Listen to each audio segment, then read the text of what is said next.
competed against each other. Yeah. But so far you're getting on very well. So I'll write my name, Durable, and then I'm going to stand next to the wall. And how do you manage, say, your nutrition at college? Because you're so busy. I feel like you're the busiest women in the country. You're juggling about a million things. Is someone going to teach me something? We'll try. Do I have any hope? We've got practice, yeah. Okay, I think we have a bit of work to do. We'll be back another day. Anybody can do this at home. I want to see how good you are at explosive jumping. With my reach, you're going to put your heels against the wall. 1, 2, turn. Okay, ladies, let's go.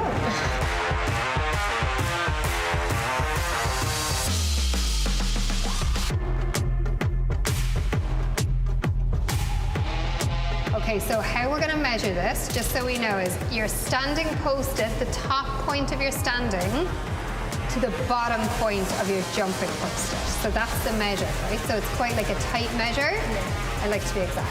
I'm the type of girl that used to work in hundredths of a second, so I'm into my little numbers. Okay, so Hannah, congratulations. I actually didn't think I'd get it. You nipped it. Well done, ladies.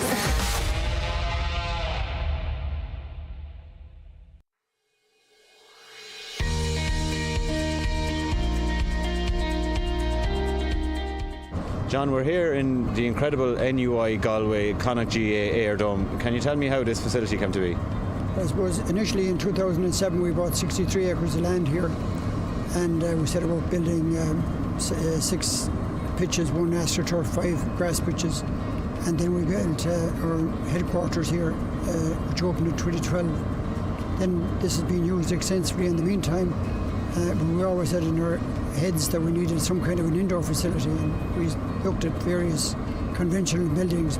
If you were to build a building the size of what we have here, it would probably cost about 50 million. So we were lucky enough to come across Tobin's engineers, who were our engineers here, but they had been in a trade show in Germany and they came across airdomes. So Carl Craig and I spent 3 or 4 days in Finland looking at various sizes of airdomes, and that came back with the idea, progressed that. We're lucky enough to meet up with somebody involved in Sligo Leader Partnership, and they came with the idea to us of getting funds from the Rural Regeneration Fund under the Community and Rural Affairs Department, and we're lucky enough to get 2.1 million there, which set us up to be where we are now. It's all about games, developing this games opportunity for youths and adults and kids in particular. I'd say when you were coming in here today, you saw kids out there kicking football. After school, it's everybody, every day of the week there's somebody here. But this is what we built it for, us to get people in here to play games. Johnny Heaney, Galway footballer, fresh from win over Mayo in the FPD League semi-final. From a player's point of view, what's it like to play here in the Dome? It's much different from recent years in December or whatever, January, out in the cold, wind and rain, but no, serious facilities, but brilliant all around now. Can you see counties, clubs and school teams getting great use out of a facility like this in Connacht? Yeah, look, it's unbelievable to have this only an hour and a half away from us, it's just brilliant. It's hard to believe, really. Never seen the likes of it, but no, it's great. Good buzz, was it, playing it? Yeah, no, it was. I was looking forward to it now. It's something that's obviously has never happened before, so no, it was great.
You're very welcome along to the University of Galway Connacht GAA Dome. It's the Moynihan Cup final, the final game on the Clár here this evening, and what a game it is. It's going to be the meeting of ATU Sligo against Dundalk Institute of Technology. Some very quick team news for you. ATU have made 3 late changes. Alan O'Donoghue comes in for Ellie O'Neill at cornerback. 2 changes in attack. Niamh Boyle from St. Noel starts at the expense of Caoimhe McDonough, and St. Nathan's Hannah Walsh is in for Ella McNamara. The Dundalk team have handed Ciara Lennon a late starting role instead of Erin O'Reilly at the top of the left corner back. Rebecca Rooney plays for Leitrim and Glencar Manor Hamilton, while Ciara Gilson and midfielder Ellen Brodigan are part of the Royal panel in Meath. 7 of the starting 15 for the Dundalk Institute team are involved with Louth. Holly Lamb, Sally, Rebecca Lamb-Fagan, Caitlin O'Reilly, Lauren Boyle, Niamh Rice and Millie Duffy, along with Grace Traynor, are all known for representing Louth. It's a big game for the 2 teams, and well, we're certainly looking forward to what this game throws up. These teams have known each other fairly well. Elaine Mead, this former the current player with the Sligo side, but out due to injury, joins me on co-commentary. I know you're looking forward to this one.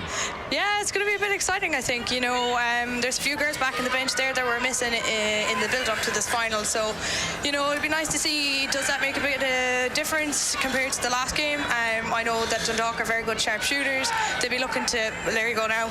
Yeah, looking for good sharp shooters indeed. Their first effort of the game, however, goes out to the left of the post and wide. There were 3 late changes there on the A-team, U-team team as well, so that was interesting, I suppose, to note from them. Those wides very much, I suppose, or the changes very much, I suppose, going with more players becoming available for ATU in this game.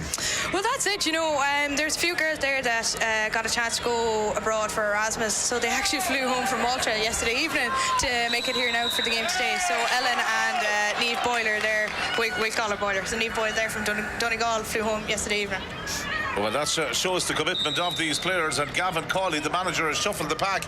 As a result, ATU may be finding it somewhat slow to settle down into the game. A lot of the attacking play so far has been done by the Dundalk team, but here comes Megan Davey, bringing the ball out here to the midfielder. Lisa Powell from the Eastern Harps Club in Sligo. So many Sligo clubs represented here. Deborah Lynch is on the move, the Cavan player. Wonderful run from her. Plays it aside to Mia McDonald. A chance here, the game's opening score. Gets her shot away right across the face of the goal. It goes and out to the left of the post and wide. Early opportunities for both teams. I suppose fair to say the 2 teams settling down as of yet. Yeah, you know, like, it's good to see there, you know, the girls are starting to work together as a team to go together. You see Lisa Powell and Megan Davey there, they'd be good runners, they'd have a good pace of the ball, so you know, it's good to see, you know, them trying to open up space and get in for a score. Yeah, the quick ball played in there again. Some defending there for Aoife Morris-Rowe to do the full back.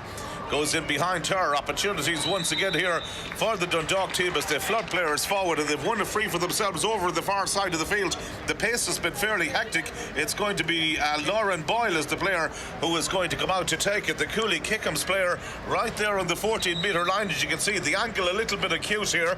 Final game of the day after the 2 O'Connor Cup semi-finals were played a little bit earlier. In goes the free and has come back off the upright.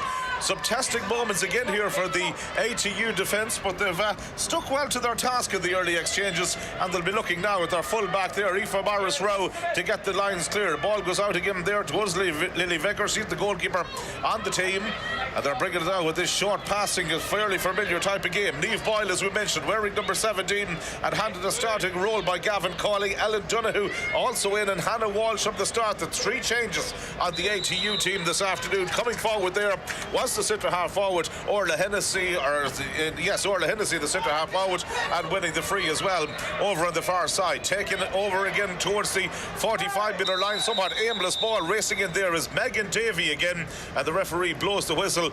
Well, we were talking about, I suppose, there's an injury there to one of the Louth players. Grace Traynor has picked that up, but one of the players here, the big things is expected of today, Orla Hennessy, the leash lady. What will she bring to the ATU team? You know, just from watching the last couple of games, you know, Orla brings a serious amount of pace. She's not afraid to push forward, you know, get that ball going. She's great on the attacking play. She's not afraid to take on, keep going. So what she brings out to the girls here is to bring the ball in. She draws the player, and that allows a gap to happen, and that's when you get a goal chance. Well, those changes certainly would be interesting to see how they do all fare out for ATU. Maybe an embarrassment of riches with 5 additional players available from the last time. 7 of the starting 15, as we mentioned here, will be well known for representing Louth at one level or another. The Moynihan Cup, first presented back in 2016, named after Con Moynihan, who has served a number of roles in the LGFA, including as National Development Officer, Connacht President, and assisting the ladies HEC as well. 5 different winners of this competition so far in the past. Ball played forward here in towards the direction of the full forward, and chasing after it is Mia Duffy, but well anticipated and well read there once again by the ATU defence. They'll be happy with how they've settled here. Hannah Walsh was one of the players who has settled down well for them. Here's their centre half forward again in possession, Orla Hennessy. Ball again being played down towards this near side of the field, and they're going to recycle it back out here again. The midfielder coming away with it. Kane looking to try and make that penetrating run. It might come here now from Megan Davey. Megan Davey on the move, but her progress, the Giva player, cut short by the referee's whistle. And I suppose in many ways we're still waiting for the opening score. The two teams are going through these settling down periods. Yeah, there seems to be a little bit of, I think, nerves, and then there's always that happens in finals. You want to get your first score to stay on your nerves, and it seems to be, a little bit of misjudging on some passes. And look at this lovely ball going into the corner. Lovely ball in there towards Grimes. She does well to keep it alive and comes back out towards the 14-metre line. Transfers the ball to Niamh Rice. Now would this be the opening score? Niamh Rice gets her shot in, but that too has failed to find the target and has gone to the lift of the post and wide. There's good build-up play here from the two teams. It's played at a good intensity, enterprising play. Just the level of finishing as of yet a little bit disappointing. I'm kind of surprised by that now, because in there, Dundalk, for the last couple of games, they have been putting up some serious scores against their oppositions. They scored 7-21 against University of Galway in their first game. They scored 5-8 against us, and then a nice 15 points against DCU. Lily Vickers again called into action as that ball drops short for her. Gets it out to Megan Davey, but it's back now with Caitlin O'Reilly, the number 7 of the opposition team. Here's Grace Trainer. Opportunity now for Grace Trainer. She gets her shot in, but again the St. Patrick's player watches as her effort again goes to the wrong side of the post and wide. There have been 5 different winners so far in TU. The Cork campus, the current title holders, and DKIT's only victory came in 2019 when they beat Letterkenny IT, now known of course as ATU Donegal in the final. First final this for ATU Sligo. Big occasion for them. The recently formed college. Ball comes down inside here to the far side of the field and taken forward here by Lauren Boyle. And again the shot is going to drop short. Well anticipated by the goalkeeper, who gets it out here to Megan Davey as the Sligo girls attack down along this near side. Keane is the midfielder again who's going back there, but they're putting on the full court press on her, not making it easy for her to get the ball out of that defensive position. Morris Rowe, Aoife Morris Rowe is the full-back who managed to get that one forward. Now the midfielder brings it in there. Lisa Powell plays it outside her to Derverla Lynch, looking to see what options are available up the field for her. Lynch gets the pass away, almost to herself you could argue. Does well to keep the ball alive just shy of the 45-metre line. Referee is going to give her a free, and again it's an opportunity. Well, the two defences so far have very much dominated proceedings here. Yeah, they seem to be dropping a girl back to flood up that area to kind of compensate, because I'm sure they're well aware of the pace of the girls. They know not to leave her on her own or give her any yards, so that's pretty good thinking now from Dundalk, and as well from ATU. They're dropping players back and making sure that they're not getting into their comfortable shooting zone. Yeah, it's fascinating to say that you would see the way the two teams have set up here, very much making sure that they're not going to be penetrated too easily. Ball kicked in there once again by the full forward Mia Duffy, in towards an area of the pitch where you might anticipate where she normally would be. Winning it back was Ellen O'Donoghue from Lurgan and County Cavan. And the whistle sounds, and there's going to be a free out for ATU. Across to this near side of the field it comes. Davey in possession again, quickly offloads it outside her. And once more, ATU with the accurate passing game brings it up to Ellis Keane again. Has the ball here, very close to the McHale Rovers player from Mayo, operating in the centre of the field, but possession back again with Ellen Bradigan. A little bit high in the solo, was somewhat fortunate maybe to have got away with that one. Comes down again to Grace Trainer, switched across to the far side. Again, here's Ciara Gelsonen. Good running inside now. They've got the full forward. Mia Duffy on the end of the move. Oh, great block coming in. Roisin Rogers, wasn't it, that got back there, I think? Yeah, Jesus, that's one thing that Roisin really brings to the game is, intensity. She's not, she's willing to work really, really hard, and, she's been a key player now for ATU Sligo in the last couple of games. There's a reason she's our captain. There certainly is good reasons for it indeed. Look at the way they've worked the ball up on, chance of a goal here, and it was fisted in by the full forward, Niamh McDonough, but the goalkeeper, Rebecca Lamb-Fagan, well, she was a spectator for long stages of the game. She had to be on her toes there. Here it is again in the replay. What an opportunity. Just watch as the ball was played in, fisted in by the full forward, but straight at the goalkeeper. Meanwhile, at the other end, you can't take your eyes off this for a moment. Definitely Niamh Rice, yeah, good play inside again. They managed to try and get it back out here towards Lauren Boyle. The shot is coming in from distance, plenty of height, almost a Gary Owen type kick. Well taken again by the Sligo netminder. Some pace in this game, it's frantic. Yeah, it's really backing over, and yet again, we still have no score. So, I'd like to see maybe to get some scores in now to settle the girls down, to kind of get into the game, to get a feel for it. Overall, they're well matched up on the pitch.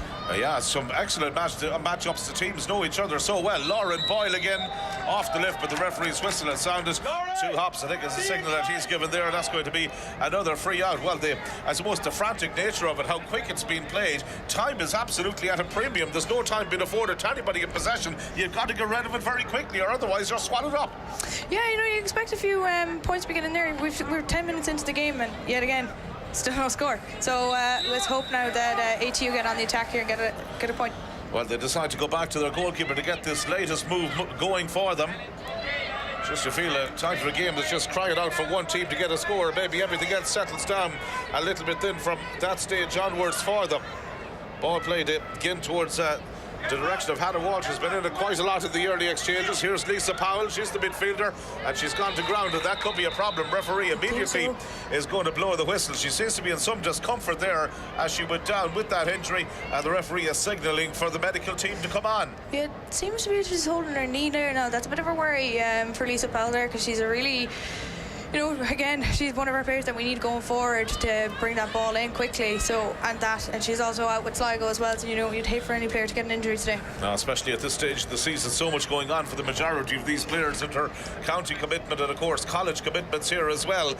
Familiarity, they say, is obviously going to be a factor when it comes to a game like these. These two teams would have known each other so well. So, I suppose anything different that you can bring in the relation to matchups and who's marking who could be very telling today. So tactically on the sideline, there's going to be a very interesting battle as well between Carl O'Connor and Gavin Cawley. That's for sure, definitely. I suppose they're probably thinking now here on the sideline, what's the story, or do we need to bring in some players to change things up?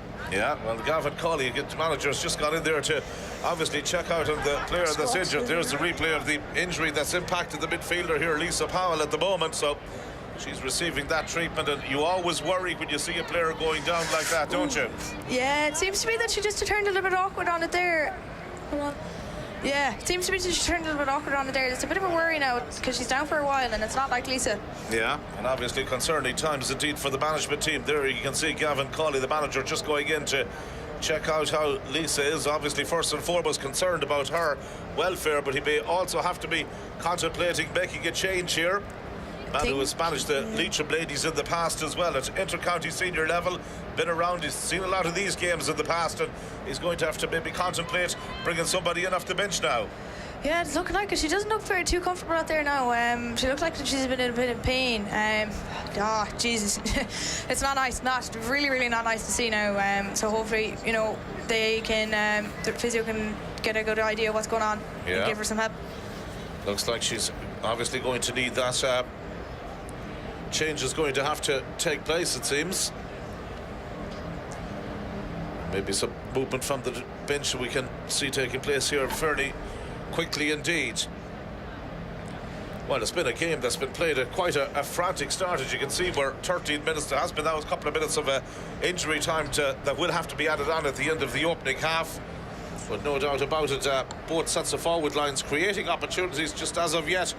None of them just been able to finish them off so far. Two teams that met in round 2 of the Moynihan Cup back on the 15th of February, with the Dundalk team emerging victorious, 5 goals and 8 points to 1 goal and 9. That game was played down in Sligo.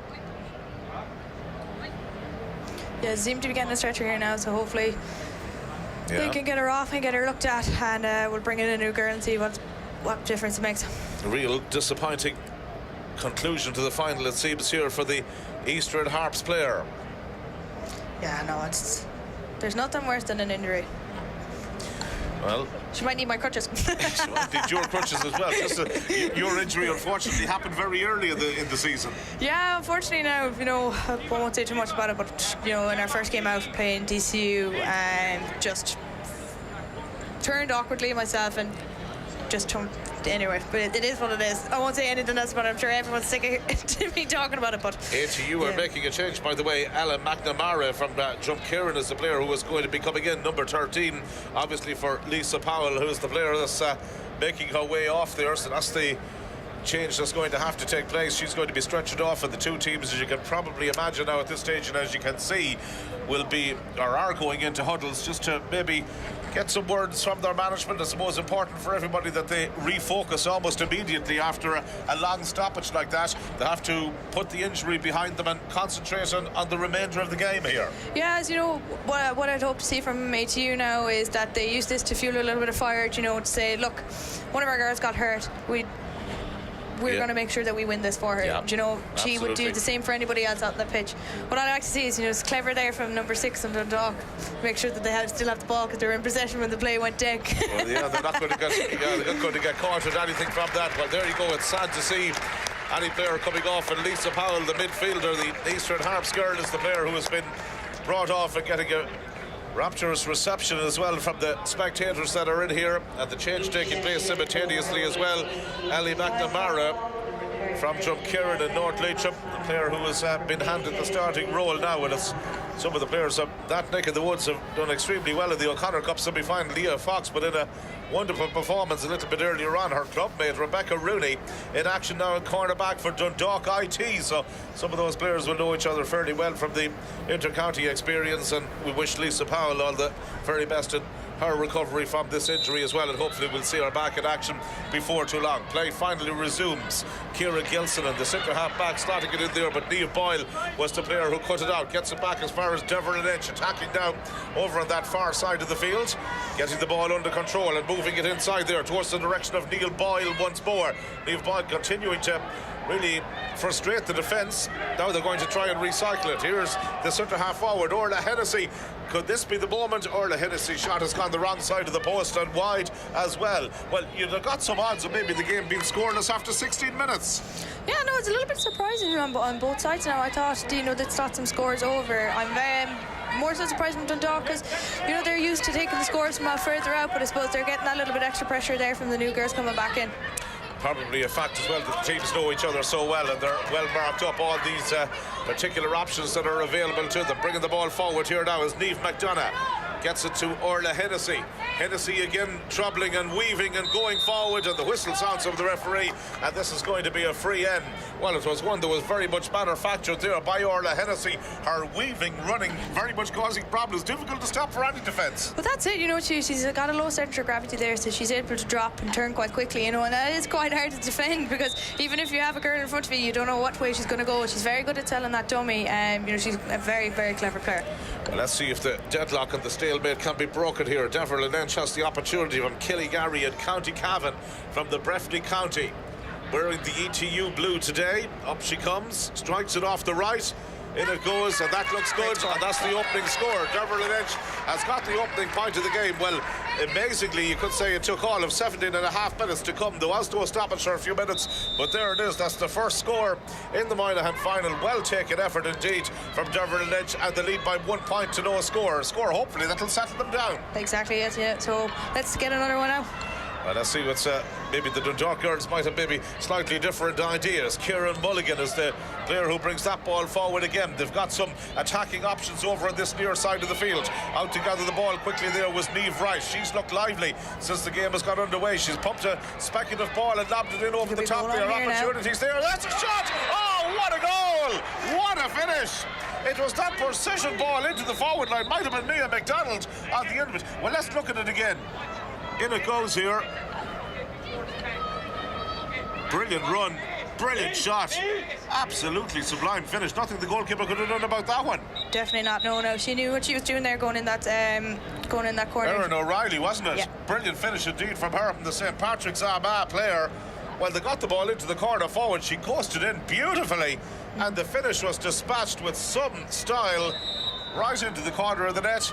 And from being 1 point down, all of a sudden now they find themselves 2 points to the good, courtesy of that goal coming from Erin O'Reilly, the St. Patrick's Armagh player, getting a wonderful goal. Well, let's see what the response is going to be like. Hannah Walsh now. ATU have to do it all over again. Louise Merrick bringing the ball forward. Next scorer is always going to be crucial after the concession of a goal. Orla Hennessy has come well into the game. Here's Deborah Lynch, who got the point from the free just a couple of moments ago. Ella McNamara inside wearing number 13. Remember, introduced from the unfortunate Lisa Ball, who went off injured. Ball recycled back out, but the whistle had sounded beforehand, and it's going to be another free in and an opportunity coming up here now for ATU to reduce the deficit to a single score. Yeah, Dundalk did their well now to keep them out of the goal. They're getting the bodies behind the ball. There was 3 or 4 girls there now to stop that run going in. Leading up to that play there, they had three girls across the D there to stop that attack here. They're getting wise to the 2 girls running straight in. Well, Deborah Lynch now once again studying the post here from between the 21 and 14 metre line. Comes around and strikes it off the right and makes no mistake. Her second point of the game, ATU's second point of the game. 1 between them, 2 points to a goal. It's nicely set up, this one, isn't it? Yeah. I'm hoping now to get a few scores from play. You're not always going to get the frees there. Well, and they're not it. easy frees to score, in fairness. That suited Durbin more on that side, whereas this side she kind of had to turn in. Only thing you can say is maybe the forward line are getting into those positions, so they're getting the frees, and as a result of that, they're giving themselves the platform maybe to try and build on it. O'Reilly again has some possession won there. Niamh Rice played a big part in setting up the goal. Here's Gemma Grimes bringing it forward. Again, they managed to get the ball in there towards O'Reilly. There's possibilities here once more. Out to the 21-metre line. That's going to be a free in, and another good opportunity coming up. It was the number 10, Lauren Boyle, who had snuck in there. A lot of the good players coming, I suppose, down along the right side for the Dundalk ladies so far. Yeah, it seems to be, and I'm not sure if, she's a left-footed kicker, so that is the stronger side for them, so it seems to suit them to get a score. Well, she got that free and just nailed it to perfection. Took it really well. Nice point indeed from her. Well, the 2 number 10s very much given an exhibition of place kicking so far. Kick out again is going to come from the goalkeeper from ATU. Big moment indeed for her once again to try and get this kick out away. And it's 2 points to 1-1. ATU 2 points, DKIT 1 goal and a point.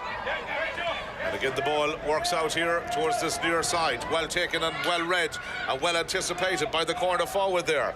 Mia McDonald looks around some support. Has it once again from Orla Hennessy. Hennessy been allowed advantage by the referee. Onto the left boot. There goes the shot. Now is he going to bring it back? He is, and he's going to give the free. Good use of the advantage rule there by the match official. Yeah, definitely now. Hopefully now Derry will get on this and she'll pop this over the bar to get it back within a point. Yet again, Orla doing what she does best going forward. Well, that's certainly been one of the interesting aspects of it. It's the manager, Gavin Cawley, by the way, has come on to have a chat with his players as well, using the opportunity to get some fresh instructions in. Something obviously was concerning him, maybe with the way that they're setting up in their own full back line at the moment. Yeah, there seems to be a bit of an issue here on the full back line. There's a lot of players kind of drifting, I suppose, up the pitch, and that's leaving that space wide open. And the thing is you do not want to leave Lauren Boyle on her own, especially after that goal. Well, Deborah Lynch has done the necessary again. Her 3rd point of the game. She's started it fairly well. 3 points now for ATU, 1-1 for Dundalk Institute of Technology. 1 point between the teams again. And again, I know it's a little bit of a concern that the scores aren't coming from play, but thankfully from an ATU perspective, Deborah Lynch has got her shooting boots on from frees. That's, Deborah came in there this year. She's just a first year now this year, and that's something she's brought to the table. We kind of lacked scores there last year. Morris Rowe has pushed up, ball played in there by McNamara. Here's an opportunity for the corner forward. Mia McDonald on the end of the move, and there's that point for play that you were crying out for, and Mia McDonald has got it. About time. No, that Mia's very good as well. She's strong on the ball.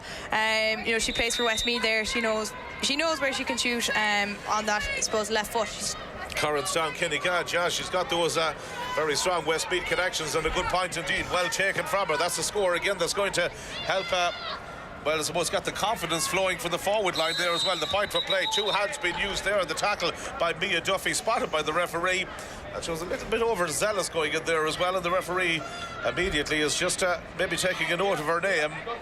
She'll probably have to be on well, maybe somewhat a little bit more cautious of the tackling going forward. Didn't really disguise it all that well. Always going to be a free against her. Now bringing the ball forward here is Hannah Walsh once again. Plays it out here to Deborah Lynch. Got the 3 points on play. Now very much looking to be a provider. 45 metres out from the goal. Turns into some traffic and gives it to Aoife Morris-Rowe, who has definitely pushed up. That was one of the changes that Gavin Cawley was very interested in making, giving her a licence to go forward. McNamara has done well after coming in. Turns provider again. There comes the shot, but in it goes to the goalkeeper's hands, and Rebecca Lamb-Fagan dealt with that one well, and now they have the opportunity to get it out again. O'Reilly gives it to Gilsonan, the centre half back. Through the channels it goes to Niamh Rice. Better play here now from the Dundalk team as they bring the ball forward with Kieran Gilsonan once more. Here's the quick delivery into the forward line. Lots of bodies back there for Atlantic Technological University Sligo, and the ATU girls are able to cut it out and immediately play it down here to Mia McDonald. Right underneath our commentary position, there's a fantastic atmosphere being generated here. The number of spectators may be a little bit on the small side, but they're certainly making their presence felt. Well, that's for sure. You know, just watching it there. Sorry, I was watching the game. Yeah, as well. You know, it's nice to hear, because you know, ladies football is it's making its mark now. You know, a lot more people are getting involved. Like, we've had how many girls over here? I'd say there's over nearly 2,000 girls here over the weekend. Like, it's great to see. And you know, actually, that's the Donegal squad there. They had their semi-final there in the Lynch Cup, and they're in now supporting the girls. So it's great to see that sportsmanship. And you know, it's the first time that ATU Sport have come together for an event like this. So it's nice that, you know, ATU are here for ATU. Absolutely. And here comes Keane again, the midfielder, looking maybe to give them something else to cheer about. Gets the ball back here to Niamh Boyle, one of those Donegal contingent here from the St. Noel's club. Switches the focal point of the attack again. It goes to Ellie McNamara. This time onto the left boot, slightly off balance as she was kicking that one, and it's just gone to the wrong side of the post and wide. Well, there's plenty of movement up there. That's one thing about the ATU forward line. Good interchange of passing, and very difficult maybe from a defensive perspective to pin down those moving targets. Well, that's it. You know, there seems to be a lot of left footers out there now for us today. So, like, you know, they're known for kicking from strange angles. Here's Mia McDonald. She could kick from this angle. She gets her shot in, but again it goes to the wrong side of the post and wide. Interesting there, the balance of the team, maybe with so many players predominantly off the left. Yeah, you know, it's not something you really see very often. You know, now some players, they do use their left and right. Dervla does that now quite often. She'll take a sole on her left or on her right. Yeah, because, you know, it's predominantly right-footed players. Absolutely, yeah. It's a little bit unusual. Here we go again. Opportunity now. McDonald is in here. Should be a chance. Oh, gets her shot away, and it's gone over. It's a point. Oh, it could so easily have been a goal. The replay will tell us a lot about this. Bit unlucky Just there now. Watch for McDonald. There's the ball going into her. Here's the opportunity. Credit the goalkeeper. Came out and closed down the angle, and that was significant. Yeah, bit unlucky there now for Niamh McDonald in the full forward. But look, we got a score out of it. Got the point. Could have been 3, but they'll definitely take 1. And that's the first score for Niamh McDonald. Significantly as well, ATU have hit the front. 5 points to a goal at a point now. That's at this stage, and that's coming at a telling moment for them as well. It's going to force the Dundalk ladies into trying getting a response here before half time. But we'll have some injury time, remember, to add on at the end of the opening half. Hallie Lamb-Sally read that well. The full back was way out to get it there ahead of her marker, and now there's an opportunity here for them to bring it forward again with Grace Traynor. Quick delivery straight into the forward line it goes. Oh, good defending back there. That's exactly why they dropped Roisin back there, you know, to get her height. She's very good at getting off that ground. I think maybe Aoife Morris-Rowe's been bet a little bit to the ball against Lauren, so, you know, that's one thing that Roisin's good at, is getting up off the ground. Yeah, good move by Gavin Cawley. It's working out well for them so far. Here's Aoife Morris-Rowe, very much maybe benefiting now by giving that license to go forward. That worked out there for the good there, that the fumble pass, but look, we'll take it. She got away with it. Megan Davey comes across here to Mia McDonald. Again, just watch this ball played in there. Finds the intended target just about. Possibilities here for ATU, and they work the ball into Orla Hennessy. Hennessy's space immediately closed down. Gives it back to Deborah Lynch once more. having a wonderful game from frees. If you look at that now, there's 6 girls, there's 3 girls in the line there for Dundalk, and they're not letting Orla go straight through the middle like she was there a couple of minutes ago. So it's good to see, they're blocked off all the space. Here's an opportunity. What a score. Boyle gets that one in and gets it over the bar. Well, a beautiful score. There was That's real patience about ATU that time. Yeah, there was. They waited. They didn't panic there now. Orla did the right thing to go back to the other side there, and Boiler just took it on. Great Brilliant score. Absolutely brilliant score. Beautiful to see that sail over the bar. Exactly. 6 points to a goal and a point. 28 minutes and 42 seconds gone, and an opening half that is just flowing by. I hope to God that they're kind of thinking of Lisa here on this island as well, to kind of push on. Yeah, they really would love to do it for her. Remember, in case you joined us late, Lisa Powell, the midfielder from Eastern Harps, was stretchered off injured a little bit earlier here in the opening half. Meanwhile, the Dundalk ladies attacking again. They know that they need to get a score or two now before half time. They've walked the ball into Niamh Rice again. Dangerous player. Oh, the ball stopped by the goalkeeper. Good save inside. Whistle is sounded from the referee, and he's bringing it back. Well, there was real worrying moments. Here it is again.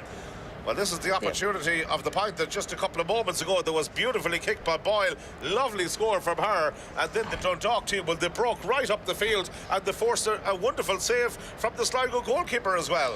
Yeah, Lily's really good at getting her body behind the ball. She's done it a good couple of times as well. She's also played for Roscommon, so she's well used to playing football. Our club is Éire Óg, just over the road a few miles here. Lough Glen, one of the bordering clubs here between Roscommon and Mayo, and the Éire Óg goalkeeper there. We seen it a little bit earlier on how important it is the positioning of the goalkeeper, and she was brilliantly positioned to deal with that shot. Yeah, I think Lily learned from the last time there how they're going tight angle there to the post, that they they've got the boot behind them that with power, so she positioned herself a little bit better and saves that goal. Yeah, good save indeed from her. Telling block as well, coming at a vital stage of the game to make a save like that, very much as the most keeps their lead intact. The game is obviously in the balance, but it would be psychologically important for ATU to go in leading at half time. That's it, and get the bellies fired. You'd worry too at half time if Dundalk go in a point down. They're also going to come out guns blazing. They're not going to sit back and relax either. I think they could maybe ask up to give them the team talk at half time. Denver Lynch has been doing the business at one end, but now let's see what we can get here from Lauren Boyle from this side, and she kicks the ball off the left, in it goes. Lovely no strike mistake. there, yeah. Beautiful strike, lovely point, well taken. Second of the match from her, of the Cooley Kickham's player. And that has now left the scoreline 6 points to a goal and 2. And we're back to a 1 point ball game again. You just get the feeling this game could go right down to the wire. The orange football being used, and at this time of the evening, it's a wonderful initiative. The lighting programmed here as well to be dimmed a little bit so that it suits in with it, particularly behind the goals. I tell you, each and everything is thought of here when it comes to the University of Galway Connacht GAA Airdome. Magnificent facility and wonderful, I suppose, venue for these finals to take place as well over the course of the last few days. Well, yeah, it's and everyone keeps saying it like it is. It's absolutely amazing, and the thought process that went into building this place is, it's phenomenal, and fair play to the people that put this together, and the fact that we're allowed to be here today for this final is unbelievable. Well, it's absolutely fantastic. So many of the ladies' games being played here as well. One of the opening games was a meeting of Mayo and Westmeath in the league just over 12 months ago. Bringing the ball forward here again is Ellen Broderick, the player who's in on the Royal panel this year. Plays it in here towards Niamh Rice once more. She looks dangerous, she looks accurate, and she's got the score. Yeah, this is what I mentioned at the first start of the game. Look where they can score from. Yeah, well taken point again. So they've very much eaten into the deficit and managed to restore parity here. 2 minutes of injury time played at the end of the opening half. We could have another couple of minutes to go. There was that long stoppage, remember. So as a result of that, we're going to have 1 or 2 minutes more now to play on, but that was a well-taken score. Meanwhile, over on the far side of the field now, Orla Hennessy. She's in full flight, taking on the defence again. Hennessy gets the pass away to Dervla Lynch. Lynch gets her pass outside her as well. Opportunities here for McNamara. She turns, she shoots, and she scores. What a score. That was very well taken there from Ella McNamara. She knew she had the legs under there to take a score. Great build-up play again, and here's the score. They'll be celebrating round jump Kieran a little bit later. Good kick from her, lands that one in and over the bar. And that's not an easy angle shoot from either, so well done to Ellen. No, and she had to move in and swivel into that position almost, so it was a good score indeed from her. Here they come again, Megan Davey. now bringing the ball forward in this latest attack from ATU as they walk the ball in again towards Deverell Lynch. Not the best of passes, and they could be leaving themselves a little bit open here on the counter-attack. Possibilities now for the Dundalk team to attack again. The ball has gone into Niamh Rice. Who else? She's really getting the ball deep, running with real purpose as well. Gets the pass outside her. Possibilities for O'Reilly. She turns and she gets the shot away, and yet again the teams are level. It's swaying, it's toing and froing this game, but it's a very competitive match. Yeah, no, it's a good game. You know, again, look at that. It's pure class to be able to score some from points like that, and that's something that Dundalk have been known for in the run-up to this game. Well, Aisling O'Doherty was the player who was on the end of the move there at the end to finish it off, I think. Good point indeed from her, the number 17, the St. Pat's Loud player, who has got that score to make sure that we're back on level terms here. Who's going to win with any type of advantage at half-time? Time was, well, probably tell us inside the next couple of minutes. Ball walked again over towards Lauren Boyle on the far side of the field. Then it goes here to Grimes. The centre half forward has got the afterburners on, looking to take on the defence. Runs into a well-disciplined, well-set-up defence, and they broke that attack down. They knew now that not to give her any yards at all. They needed 3 or 4 bodies there to stop her. You know, she's definitely a huge threat there now for Dundalk. And coming forward now once again is going to be Niamh Beggan, bringing this ball down along this near side of the field. Racing in there is Orla Hennessy. Has it as she approaches the edge of the D. Hennessy gets her shot away. It's going to drop short. Nightmare ball for the goalkeeper. It has gone out and has gone wide. Well, they had players in there, but as that dropped in, the ball between defender and goalkeeper. Here it is again. Just watch the flight of it. Goalkeeper has to make a decision here. The defender was leaving it, seems, to the goalkeeper, and it just missed the target inside. That could easily have touched Niamh McDonough and ended up at the net. I know, it's you know, it comes for finals though. It comes down to these close calls, and you know, they should be hard on herself now after that. But look, not to take that to heart and to keep going. Fine margins indeed. Niamh McDonough close to getting a goal at one end, but there's an opportunity coming up here almost immediately at the other for the Dundalk team. They're probably going to be counting how much time is going to be added on as well. Some confusion maybe there where Ciara Gelsinen was going to go for the free. Referee wants him to get out of it. Here's Ciara Gelsinen. They haven't picked her up despite the intentions been telegraphed. Gelsinen bringing the ball forward. Up there is Dooley. She's pushed right up from the number 2 position. Back out it comes again here to Maya Duffy. Shot lack conviction, but it's going to drop short. Be in trouble here now. This chance here at the very end of the opening half. And it's Lauren Boyle who's in. And that could be decisive. The Coolum Kickham's player has scored 1-2. Well, it was a well-worked goal. She ghosted in round the back. And look at the finish here. Had the composure to take her into the clear and bang right into the corner of the net. You know, she, like we've seen throughout already, you know, she's a very, very clever player. Sligo just unfortunately gave her that inch, and you just can't afford to do this. All of a sudden now there's 3 points between the teams again. This is a significant swing, isn't it? Yeah, it seems to be, you know, Sligo look a little bit dazed out there right now at the moment. They seem to be kind of struggling to find their feet. Dare I say it, the best thing that could possibly come now is maybe half-time, give them an opportunity maybe to regroup, but they could be under more pressure. Niamh Rice again. This is the golden patch. This will be another goal here now. The centre half forward is bearing in on goal, Gemma Grimes, and the scoreline is 2-4 to 7 points. ATU 7 points. Dundalk Institute of Technology 2 goals and 4. 10 points to 7. 3 between the teams here, and well, they could have been more. Very unfortunate there now. You know, I suppose that's a little bit lucky on Sligo's half there, because she was definitely in on goal, that she just overstepped. We could be here in trouble again. Oh, big time as the ball goes in there once more. Some defending needed, and they've managed to bring Aoife Morris-Rowe back in there to almost that orthodox full back position as well. Well, yeah. It's interesting to see the surgery that Gavin Cawley has had to do. Yeah, it just seems to be no overall shape of the game either. You know, there's a lot of bodies everywhere on the pitch, and you know that comes with defensive football. You know, you're trying to get girls back and you're trying to get girls forward, so there just seems to be no space. Yeah. So I think this might... Well, Elaine, let's see what's going to take place. If it's going to be 1 or 2 scores before the end of this game, you feel yet, even between now and the end of the half. Kane bringing the ball inside, gives it to Deverell Lynch. They need the next score. Back to Kane, comes the midfielder. She's going through, she's been fouled, and that's going to be a free in it. She took that, well, she took a hand to the face as she was going in there. I think the guilty party may have been Grace Traynor. Referee has got the notebook out. Grace Trainers and camera shot. There's another player in there as well that the referee is speaking to, but I don't think it's going to be anything, no cards or nothing like that, but it will be a free in and an opportunity for ATU maybe in some ways here to kick the next point and maybe just reduce the deficit to 2 in the stroke of half time. You know, you'd hope now where you are that Derva, you know, you've seen the scores that she scored already, that she pop this little bar, get a 2 points for half time, and hopefully at half time they get a good shake up. All to play for now at this stage as they get ready to kick this free. You just have to really wonder where it went wrong a little bit for ATU. They look to be in a commanding position early on, but the concession of the goals are significant to say the least. Goals coming at a good time. Particularly the second one really has changed the narrative of the half-time team talks, you feel? Yeah, I think so. You know, Dundalk kind of got a little bit of fire there after the couple of scores that ATU got. You know, you expect that from a team to come back and fight back. Just need to see more from Sligo now in the second half. Derval Lynch kicks that one in. No, not our best effort of the day by any means, and that's just gone the wrong side of the post and wide. The referee blows the half-time whistle. Quick wrap-up from you to sum up that half. 7 points to 2-4, 3 between the teams. Without stating the obvious, the goals are absolutely crucial. Yeah, they are. You know, Dundalk seems to be that little bit more threatening in there. You know, the girls are getting that ball into Lauren Boyle, and she's just, you know, she's dominating in there. You know, she's put in there to do a job, and she's definitely done it. So I think ATU at half-time need to have a little bit of a think on what's going on, and you just cannot give that girl yards.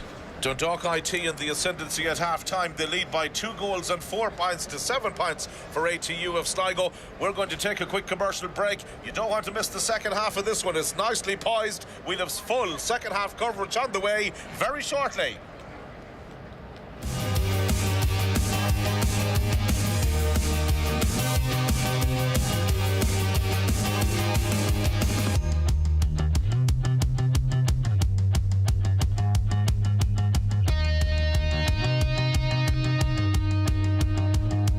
So you've only ever competed against each other? Yeah. But so far you're getting on very well. So I'll write my name, Derval, and then I'm going to stand next to the wall. And how do you manage, say, your nutrition with college? Because you're so busy. I feel like you're the busiest women in the country. You're juggling about a million things. Yeah. Is someone going to teach me something? We'll try. Do I have any hope? Practice, yeah. Okay, I think we have a bit of work to do. We'll be back another day. Anybody can do this at home. I want to see how good you are at explosive jumping. Put my reach. I'm going to put your heels against the wall. 1, 2, turn. Okay, ladies, let's go.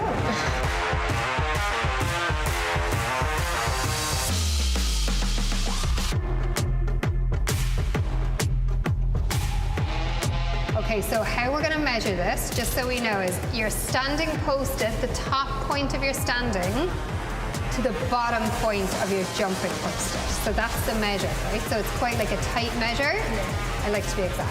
I'm the type of girl that used to work in hundredths of a second, so I'm into my little numbers. Okay, so Hannah, congratulations. I actually didn't think I'd get it. You nipped it. Well done, ladies.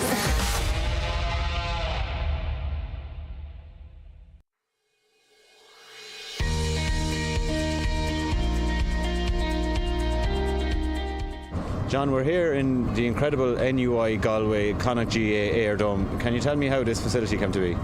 I suppose initially in 2007 we bought 63 acres of land here, and we set about building 6 pitches, 1 AstroTurf, 5 grass pitches, and then we built our headquarters here, which opened in 2012. Then this has been used extensively in the meantime, but we always had in our heads that we needed some kind of an indoor facility, and we looked at various conventional buildings. If you were to build a building the size of what we have here, it would probably cost about 50 million. So we were lucky enough to come across Tobin's engineers, who were our engineers here, but they had been in a trade show in Germany and they came across air domes. So Carl Craig and I spent 3 or 4 days in Finland looking at various sizes of air domes, and that came back with the idea, progressed that. We're lucky enough to meet up with somebody involved in Sligo Leader Partnership, and they came with the idea to us of getting funds from the Rural Regeneration Fund under the Community and Rural Affairs Department, and we're lucky enough to get 2.1 million there, which set us up to be where we are now. It's all about games, developing games opportunity for youths and adults and kids in particular. I'd say when you were coming in here today, you saw kids out there kicking football after school. It's everybody, every day of the week there's somebody here. But this is what it was, we built it for us, to get people in here to play games. Johnny Heaney, Galway footballer, fresh from win over Mayo in the FPD League semi-final. From a player's point of view, what's it like to play here in the Dome? It's much different from recent years in December or whatever, January, out in the cold, wind and rain, but no, serious facilities, but brilliant all around now. Can you see counties, clubs and school teams getting great use out of a facility like this in Connacht? Yeah, look, it's unbelievable to have this only an hour and a half away from us, it's just brilliant. It's hard to believe, really. Never seen the likes of it, but it's great. Good buzz, was it, playing it? Yeah, no, it was. I was looking forward to it now. It's something that's obviously has never happened before, so it was great.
And you're very welcome back to the University of Galway Connacht GAA Air Dome.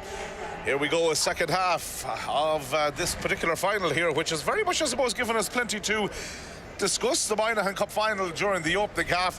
One change to bring you up to date on. We believe that Caitlin O'Brien is coming in for Dundalk for Gemma Grimes right at the start of the second half. She's wearing number 22, and we believe that's number 11, who is the player who has gone off. All to play for here in the second half. Yeah, that's for sure. You know, in ladies football, the game can change really quickly, and you know, the way the conditions here in the Dome, it's a very, very different game and everyone says that it's a different game in here. You know, it's the air's a little bit heavier, the ball moves an awful lot quicker, so you know, it's anyone's game. Well, Elaine, the first score is going to be absolutely crucial here as well. I suppose from an ATU perspective, if they could get it, reduce the deficit down a little bit, brilliant for them. But the Dundalk team will be looking to try and build on it. It's ATU that have some early possession, however.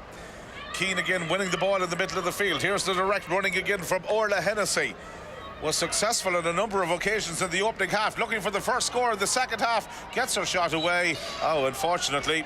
Nice try, but no conversion. You know, it's a tough game, you know, it's tough out there, you know, it's not easy, not everybody can, you know, put the ball over the bar.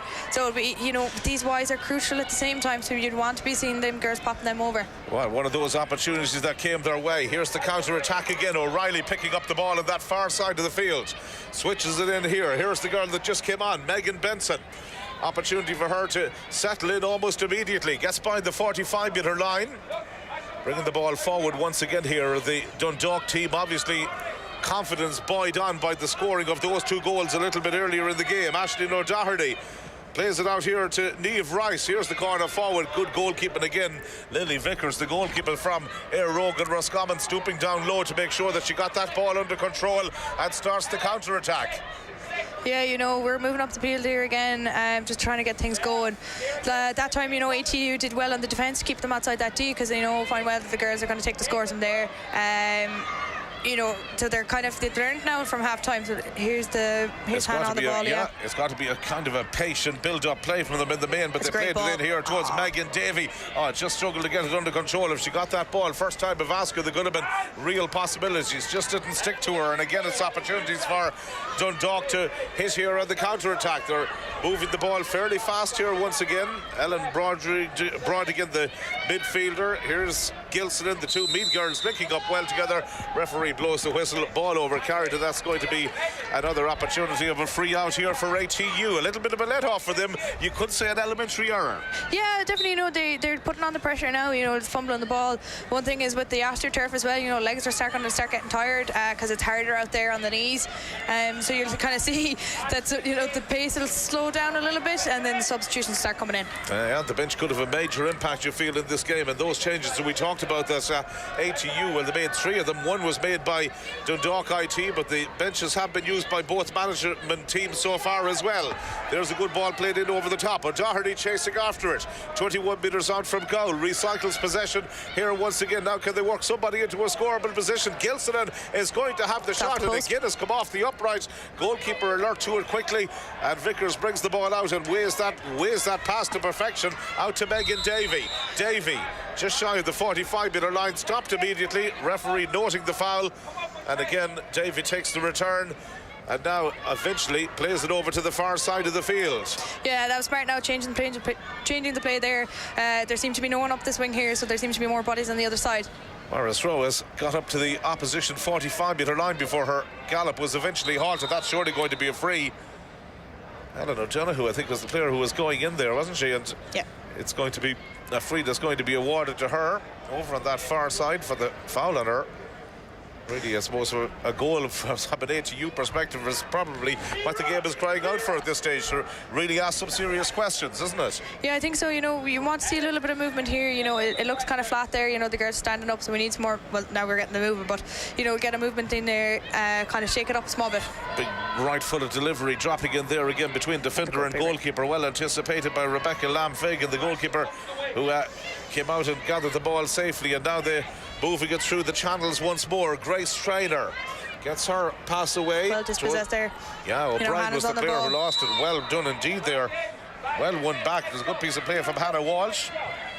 Oh, left-footed delivery from Hannah Walsh. Oh, she rushed that. I think Yeah, that's the I fairest think thing we can say about it. You know, it's decision making is the thing. You know, you have to slow it down. You have to look around for your players, and I think she just took it a little bit too quickly there and didn't wait for the bodies to show for the names. Look at Niamh Rice go here. This is a fantastic run. This brought her right up to the edge of the D. She's got a player free outside her here. If she could get the pass away, referee blows the whistle. Well, Ashley O'Doherty was screaming for the ball. There she is, a camera shot going in there now, retrieving it. She was over here on this right-hand side of the field. The Dundalk Riders, they attack here in the second half, absolutely screaming for a pass, but they have won the free, and there's an opportunity for Niamh Rice. Well, the lady from Tully Kickham's has been in emphatic form right throughout the game. She's tried to play the killer pass inside there, never really was going to materialise, and an opportunity for the Sligo girls to turn defence into attack again. Merrick is their corner back. Been closed down quickly inside her own half of the field, but now they're working the ball through the channels, and opportunities here for them now again. Yeah, that's good number support play 25 there. is in Hannah Walsh. Supported play there from Niamh Boyler off Walsh's shoulder there to get through. Niamh Boyle bringing the ball up there, comes now eventually to Orla Hennessy, and Orla Hennessy has won a free there for ATU. Well, an opportunity for them. You can see almost a little bit of frustration there from Orla Hennessy, but she's deciding to leave it, and Derval Lynch, who has kicked 3 points thus far in the game. Yeah, just bring it back to you. I think Orla was kind of itching to get in for goal. You know, she knows herself. She's been in this position before. She plays for her county Laois as well, so she's well aware of what needs to happen in games. So I think she's really itching to get that ball inside, and that's a lovely score there from Derval. And Derval Lynch has done exactly what you would expect her to do. She has scored her 4th point of the game. She's got that vital score right at the start of the second half as well. 2-point ball game, 2 goals and 4 to 8 points. You just get a feeling this game could produce a couple of more goals. That's it, you know, that little bit of pressure there that Eilish put on the Dundalk player there. I can't see her number, but the Dundalk player there, you know, that does make a little bit of difference where she kicked a high hope. Just unfortunately, here could be another goal on now. Game. Real chance here now for Traynor. Traynor plays the pass outside, but it was never really going to hit Caitlin O'Brien there. She was very much looking to try and get him around the edge of that particular move. Didn't really happen for her, did it? She just seemed to be taking too much out of that pass there. You know, a lighter hand pass that would have been straight into her hands, and you know that could have been a goal threat. So again, like, it's just nerves and decision making. It is a final after all. I suppose it's a big occasion. It's a game that's obviously been streamed live. It's here in a somewhat maybe unusual setting for some of the players as well, and all those may be contributing factors to 1 or 2 nerves out there. Vickers can't be nervous here, the goalkeeper, and isn't. Good clearance from her. Merrick again was the intended target, and here come ATU Sligo. Now let's see if they can be successful with this counter-attack. Oh, they've already carried the ball. It's error-ridden, isn't it, the second half? There seems to be a little bit of overcarrying on both sides now. You know, it's anybody's game, and you know things change really quickly, so you need to make sure you know what you're doing. Well, we thought there might be some movement from the bench, but there's movement on the field, and there goes the shot, and that goes in and it goes over the bar. Well, 12 from 15. Number 15 is going to be coming in here for Dundalk. Erin O'Reilly is the player that they're going to be bringing in, and number 12 is the player Grace Traynor, who's going to come off. But a good score just a couple of moments ago as well, as they walked the ball into Duffy, and she finished it off and over the bar, and it's now 8 points to 2 goals. Or sorry, yes, ATU 8 points, 2 goals and 5 for the Dundalk Institute of Technology. Yeah, Grace Traynor had a great game there. You know, she did a lot of run-ins. You know, the legs are tired, so it's good to get us up in and create that little bit more of an attack. Yeah, well, they've still got that lead of 3 points maintained and built up here again. It's getting to an interesting stage of the match. Again, Boyle bringing the ball forward. Here's Morris Rowe right up there again with the attack for them. Pass comes out to Derval Lynch. Yeah, Dundalk are playing very clever here now. They're slowing down that ball so the girls can't get in a quick pace. It's not really suiting the Sligo girls because, you know, as you've seen before, the girls like to go at it and go at it quickly. Here's Keane, McNamara. They're playing the ball a little bit faster this time. It's going to be a shot from McDonald in the end. And that's got in and over the bar. When Mia McDonald has got that point, second point of the game from her. But that's a good observation you made. Derval Lynch was so key to a lot of the enterprising play from ATU in the opening half, and they're very much trying to nullify her in the second. Yeah, they're doing a good job there now, pushing her out to the wings. as well as that, you know, like they've stamped down on the threat on the two girls that are running in. ATU kind of, I hope to see now maybe they move the ball a little bit quicker. That was a good block there.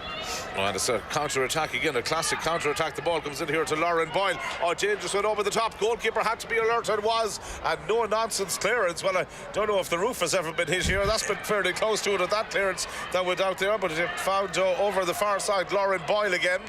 Working the ball well in here and effectively. Yeah, ATU need to get some bodies behind that ball now.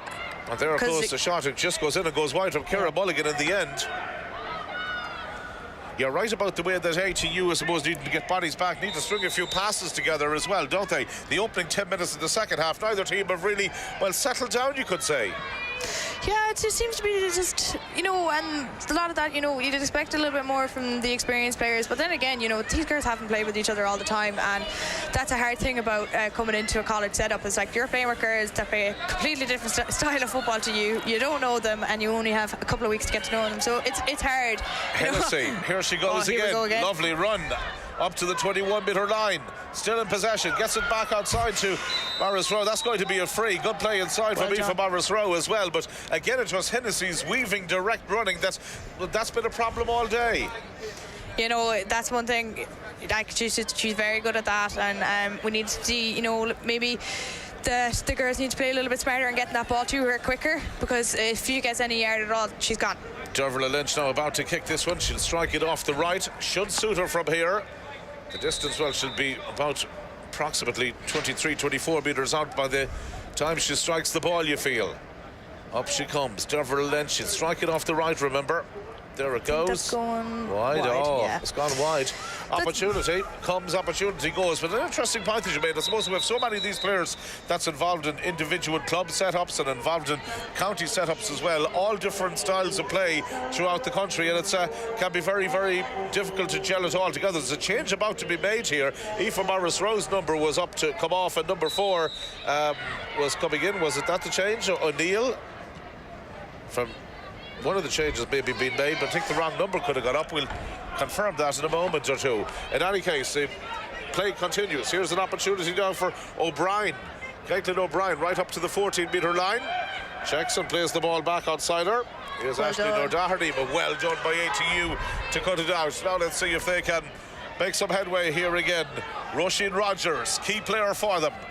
Bringing it forward, getting the pass away. They just need to maybe engineer something on the inside forward line. Ball comes across here again towards Megan Davey. Gets her pass to the intended target. And again, McDonald has walked the ball in well to McNamara. There needs to be a player back out here now because they can close that down. Yeah, well, she's got Megan Davey up there with her again. Her really running out of space. Well, they're going into blind avenues, you could say, there in many ways. Yeah, that's the thing. You know, you need to get, like, again, Dundalk are getting their bodies behind the ball. Ella did really well to get into that corner, but, you know, we needed that little bit of support play behind her to get that ball back and put it over the bar. Now, let's see what change is going to take place. Number 3 is coming off, and that was a signal just a couple of moments ago. Aoife Morris Rowe coming off, and Ella O'Neill is the player who is going to be coming in there from Waterford, from the Daisha County. Well, I'm just wondering, is that injury-based or form-based?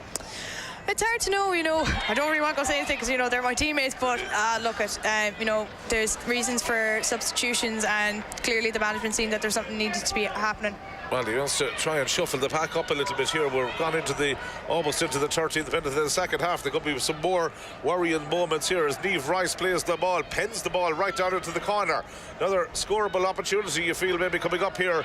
Good running inside from Lauren Boyle. She's difficult to handle. She goes to ground under the weight of the tackle from Roisin Rogers, and the referee says free out. Yeah, very well done there by Rogers, you know, getting herself, because she knows herself that, you know, if you give her yards at all, she's gone. So, you know, she did really well there to get on the other side of her. Lynch has gone back deep to try and keep that with a play very close to the sideline over there, but it's beaten her out over the sideline. O'Reilly again is the player who is coming in to take this one, signalling for her players to move forward. Aims for the full forward inside. Might get it the second time of asking. Yeah, Mia Duffy was the player who did well to retrieve that situation. Recycled back out to Gilsonen. Some space here again. Mulligan. Dangerous ball, dropping in. Goalkeeper well under it, deals with it well. good goalkeeper, Lily Vickers. Maybe mightn't be the tallest of keepers, but positions herself very well in there. That's one thing we joke about, all right, that her hands are like glue. Yeah, which is good. And she just tells us she puts glues in her glove. I'm joking.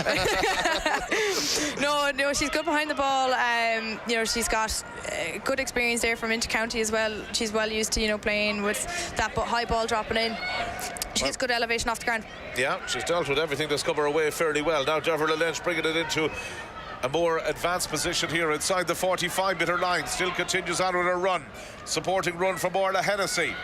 Hennessy now has a little bit of space. She might try a shot off the right, and it goes to Orla Hennessy. Better. And that's a great score there from Orla. Taken. The lady from the Moore County in Laois finds the target, finds the range, gets the score, 2-6 to 9. Should that not be 10 points too? Well, now that's interesting. We're just trying to see that last score. So 10 points, we make it 10 points here. Back to a point. Well, we'll just confirm that in just a couple of moments' time. Here they come again on the attack now. Dundalk again weaving forward here. Oh, look at this run. Oh, brilliant save! Well done. Wonderful save. The run was made there by Niamh Rice.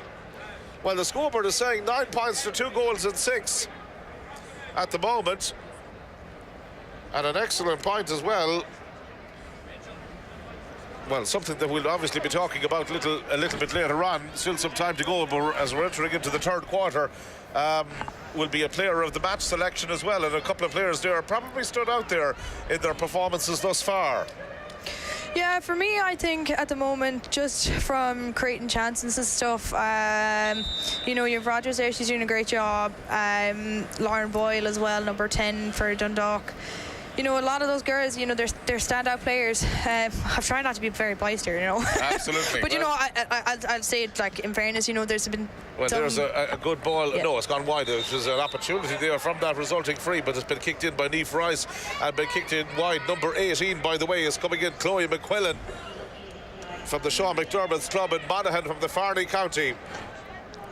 And you can see there the Moynihan Cup as well. That's what the big prize is going to be up for grabs here at the end of all of this. Number 18, Chloe McQuillan coming in, and the player she's replacing is Aisling O'Doherty. So it's a Monaghan player in for a Loud player. Oh, it's good rivalry there between those two counties from the meet as well down in the northeast. Now bringing this one forward here again is their midfielder, Keane, again looking just to see what options she can play over to the far side. Deverla Lynch has really been their go-to player for them. Does well with her pass there as well. But she's another girl now that'd be up for a player of the match. She's produced a lot of good ball there. And Orla, they're creating attack and play. They're getting that ball where it needs to go.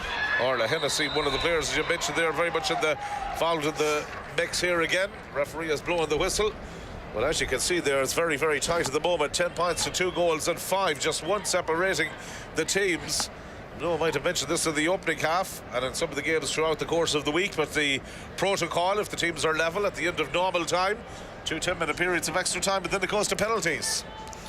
Well, hopefully now, just for for the girls, that they don't have to pay an extra 10 minutes, that there is a winner at the end of this game. There's still 10 minutes left. Like, the game can go either way. There's only a point between the teams, and hopefully ATU Sligo gets the win. Yeah, well, it's going to be Deverla Lynch here who's going to kick the free.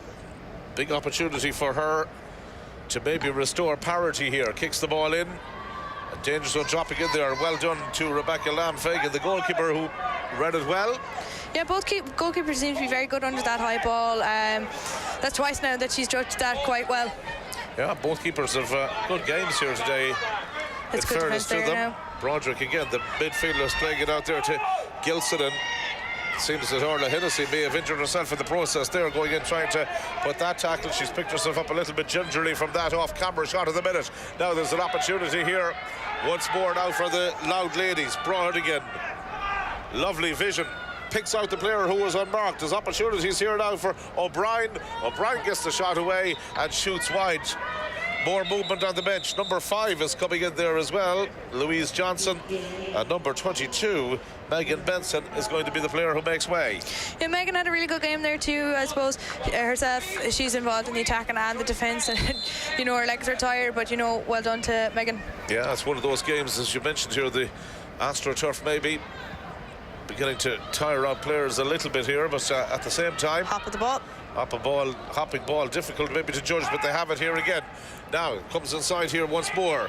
Brodigan, the midfielder, plays this one forward. Telling move, promising move. Niamh Rice gets her shot away. The umpire nods the head to his comrade, and that's going in and over the bar. They're going to signal a white flag here. Telling score again, coming at a vital stage in the game. Yeah, Niamh seems to be one of those players too that she's not afraid to take a shot on. The girls really need to close that down, because she's gotten a good couple of scores there now from that area. 12-10, 2 between the teams now. We're about to enter into the final 10 minutes here. Very much going into the home stretch in the University of Galway Connacht GAA Air Dome. Ball coming forward here with, again, Niamh Beggan. Here's the opportunity now for Niamh Boyle. She's the player that can unlock the defence. Could be a potential match winner. Dervla Lynch still gets the pass away. Opportunities here now for Hennessy. Thankfully recovered. And Dervla Lynch has gone down injured now. And that's going to be another opportunity from a free. They're going in there. I think there's a player down actually injured from both sides there. And the referee is going to begin treatment. Oh, but they showed that again there now. There seemed to be a little bit of a clash there after Orla Hennessy was going through. Well, Dervla Lynch is the player who is injured from a ATU perspective. Yeah, she's back on her feet. That's a good sign to see. You know, that's not somebody that ATU need to lose right now. Hopefully now the Dundalk girl is okay. That's going to be key for them. Yeah, look at, they're into a scoring position now. I would hope to look that, they're going to try get in for a goal, because that'll change the game a little bit. Well, one goal, the next goal, if there is to be another goal in this game, could be absolutely crucial, you feel. Treatment just been issued there. It's the number 14, I think, who was back there. Mia Duffy, who had gone all the way, who had tracked all the way back. And she's back up on her feet and is okay to continue as well. Yeah, she's another girl now that has had a good game. Like, she's literally put her body on the line for a lot of stuff there. Good running, good supportive play. So thankfully she's back on her feet. Dervla Lynch now studying the post here. Crucial moment of the game. They need this score just to bring them a little bit closer. Dervla Lynch has kicked it wide. Yeah, I think that seems to be Sligo's issue at the moment, that we've put a lot wide there, especially in this half. That could be the difference of the game. 9 to go. Remember, ATU have lost already to this opposition in the group stages of the competition. They were hoping maybe with more players back today that they could maybe somewhat address the balance. Opportunities here again now for the centre half back, Ciara Gilsonan. Bringing the ball forward, getting the pass away. It's going to be a time for so many cool heads. Opportunities for Louise Johnson, who had pushed up. Here's Niamh Rice again. Good chance for her. And again, it's going to be Ellen Brodigan. Niamh Rice is just one of those players that's a potential match winner all day long. Ciara Mulligan. Bit afforded the space. Will this curl in? The answer is no. Goes wide. It really is, I suppose, that the tension is a big factor here as well at this stage. Both teams are, they're working hard out there. There's no one team that's, maybe Sligo just aren't having that little bit more luck on the attack. Dundalk have been, because they're getting in the right positions. Both teams are doing really well. I'm just, the game could really go anyway at this stage. Oh, it's on a knife edge. 2 points between the teams, always a dangerous lead. Here's Louise Johnson again, bringing the ball forward, gets the pass away towards the direction of Niamh Rice, and it's number 10. Here's Lauren Boyle really again. Well done there by Hannah. Great defending. Yeah, Sligo need to get them bodies up the field now to have an attacking threat. Dervla Lynch, you just feel that maybe some of their key players a little bit deep. Great interception. Yeah, that was well read there now by I think it was number 8, was it? And it's just got in there. I think she made a telling contribution. Ciara Mulligan, all right, and that's going to be another free. No, she read that ball really well there. No, she didn't let up. Just interesting to see, Dervla Lynch was a great link, maybe an outlet for possession, but she seems to be coming deeper and deeper from an ATU perspective, and as a result, when she gets the ball, there's a lot of ground to make up to get near the opposition goals. Yeah, that seems to be the issue, because, they need to drop the bodies back, because, Dundalk are dangerous where they are, so that's something, that's Niamh Rice up lacking. play this time. She took the free and kicked it back. She's got the opportunity here. Drops this one in. Good goalkeeping Great again. hand, yeah. But I think that story you told us about the glue is very much coming to fruition there. I get in trouble now for that. I think the cat is out of the bag. You've spilled the secret, but it still might be more goalkeepers may be going for that particular method in the time to come. Going in to try and win it back there was Mia Duffy. Emerging with possession is going to be the cornerback Louise Merrick.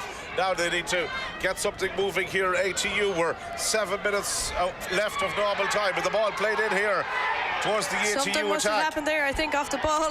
The crowd aren't too happy about that one. Yeah, there's a lot of shouting going in from both sets of management teams. They're not really happy about what is taking place there. Ball has come down here towards the corner forward. It's O'Reilly who's moving forward. Whistle sounds from the referee, and that's going to be a free. And there might be some other incidents here, maybe for the referee to sort out as well. He's got the notebook out. I think something may have happened there off the ball with Orla. I'm not quite sure now.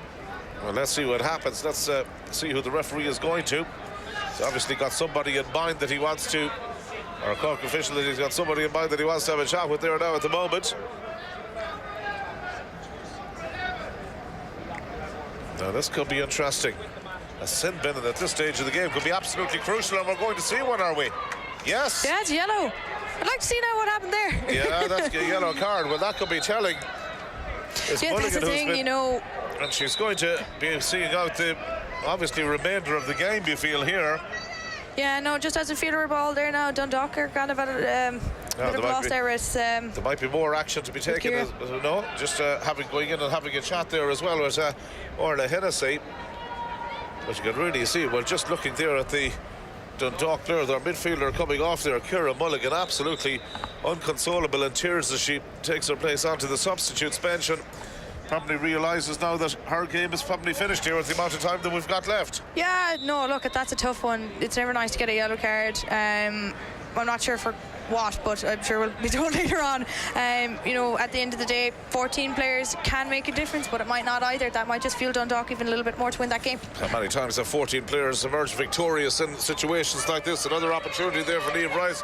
Just goes to the wrong side of the post and wide. Well, the numerical disadvantage is with the Dundalk Institute of Technology at the moment, but they lead by 2 points with a little under 5 minutes remaining. Yeah, you know, the pressure's on now on ATU here to get maybe possibly a goal or a couple of points, you know, to, you know, kind of bring that fight back into the game. The biggest problem is the transition of getting the ball from back to front isn't happening for them in the second half, ATU. Yeah, it seems to be, you know, the ball seems to be slowing down literally here on the nearly on the halfway line, whereas the girls actually have to run it in, whereas there's no link in play. Need somebody maybe to take the game by the scruff of the neck. Yeah, here they come now. O'Neill is going forward. Yeah, she's got the opportunity to get the diagonal ball in there. Well anticipated by O'Reilly, who comes away with it and plays it in towards Niamh Rice again, who's got across there. Yeah, but they've nobody forward. There seems to be all up here on this side of the pitch. Well, they've dropped players back, as you can probably imagine. Gilsonen working it through the middle. Here's Brodigan. Opportunity here for her. 14 metres out. The angle is becoming more acute. Needs some support play. Gilsonen is up in the support. Ball goes right across the face of the goal. And an opportunity here again. Yeah, a little bit more after, so the referee again is blowing the whistle. I'm not sure there was much in that now. I think it was the both players had their eye on the ball. Well, the referee was well, the referee is going to decide it. He's going to go in and talk to the umpires as well. Yeah, she team Lauren there got a little bit of knocks to place off Ailish's shoulder. So hopefully now there's nothing out of that and that ATU can keep the possession. Well, we can tell you as well in relation to the Player of the Match award that it has gone to Lauren Boyle from Cooley Kickham's in Louth. The number 10 for the Dundalk Institute of Technology has picked up the Player of the Match here, so congratulations to Lauren Boyle. She's the Player of the Match. Oh yeah, without a doubt. Look, she's been standout from the moment the game started, so, you know, well deserved to her. Yeah, big award for her. Now, will they be going home with the Moynihan Cup? But the Moynihan Cup as well, we'll have to wait and see over the next couple of minutes if that's going to be the case. ATU may still feel that they can do something about this one. It hasn't gone away from them yet. Ball played inside here from Hannah Walsh. She plays it in towards the direction of McNamara. All about recycling possession. Here, hopefully now that Orla poses a little bit of a threat. Hennessy gets her shot away. Oh, it's another one that's gone wide. Yeah, I know, these wides are not good now for Sligo. They need to be getting them scores. 28 minutes and 10 seconds played. Time is not on their side now at this stage. Remember, they've got the numerical advantage, ATU, but they're trailing by 2 points. Crucial kick out coming up. It's Well one back by done. the Sligo team. One back by O'Neill again, who's revelling in that position after being pushed forward a little bit. Here's Niamh McDonough. Still they have possession. Having to think maybe about scoring a goal now at this stage, or is there time for them a to get goal 2 needs points? to happen. You know, you're coming down into closing minutes. There's less than a minute and a half left. Sligo need to do something magical here now to win this Derval game. Lynch receiving the pass from Megan Davey. Still it's Lynch who brings it in there. Gets the pass back. Laura Conway. Ball dropping in again somewhat aimlessly. Well, they're caught between 2 minds. Are they trying to get a pass in, or they're shooting for a goal in the end? They're doing neither. Yeah, no, it's really, really tough to see them, you know, not getting them scores on board. You know, at the end of the day, if you're not scoring them, you can't win them. Yeah, that's the big worry for them. Well, there's anxious faces down on both dugouts at the minute, as you can see. Is this game going the way of the Dundalk girls at the moment? Well done to Orla Hennessy there now. She got a hand in where it was crucial. And Derval Lynch in possession once more. Now, can they work one telling ball into that forward line?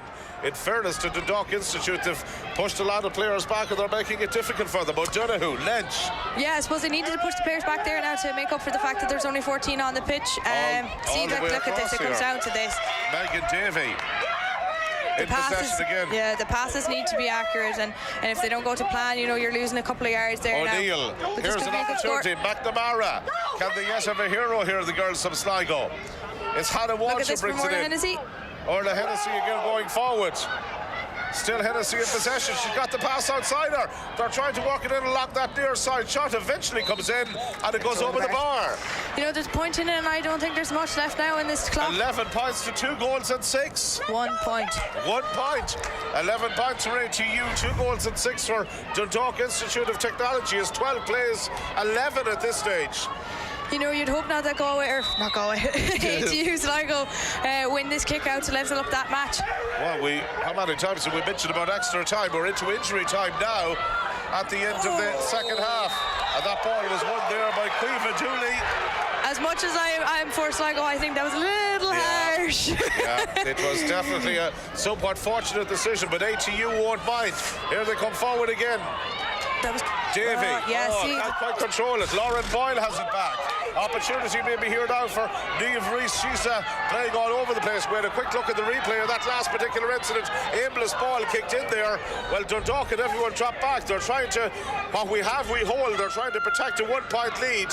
Not an easy thing to do at this stage. yeah, Sligo need to go at them hard and not lose that ball silly now. See, like this here, simple decisions are going wrong, and it's just not working out for Sligo. And Brodigan has it. She gives it to Gilsonan. Gilsonan plays it here to Lauren Boyle once more. Puts down the head. Runs at the defence. Gets the pass away. Referee is going to give her a free. He's giving her a free. He's blowing the full-time whistle. Oh, it's all over. It's a victory for Dundalk Institute of Technology by the narrowest of margins. 2-6 to 11 points. They did it with 14 players in the last few minutes. An epic encounter. They've won it by 1. Yeah, look at, you know, in fairness to the Dundalk, they just took them scores and they were getting them over when the time was crucial, and, you know, fair play to them. You know, it's not easy to lose a final, and hard luck to the Sligo girls.